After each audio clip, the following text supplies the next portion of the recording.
party పరంగా BC సోదరులకి 42% reservation లో ఏది సీట్లు అలాట్ చేస్తూ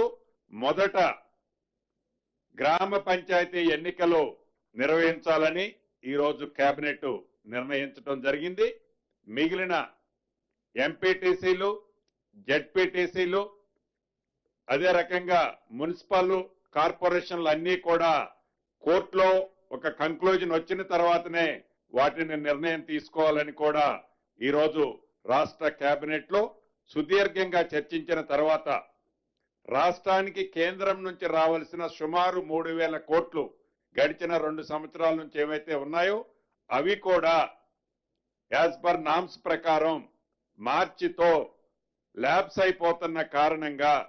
రాష్ట్రానికి రావాల్సిన 3,000 కోట్లు ల్యాబ్స్ చేసుకోవటం ఇష్టం లేక స్థానిక సంస్థలు ఓన్లీ గ్రామ పంచాయతీ ఎన్నికలు పెట్టాలని ఈ రోజు కేబినెట్ నిర్ణయించడం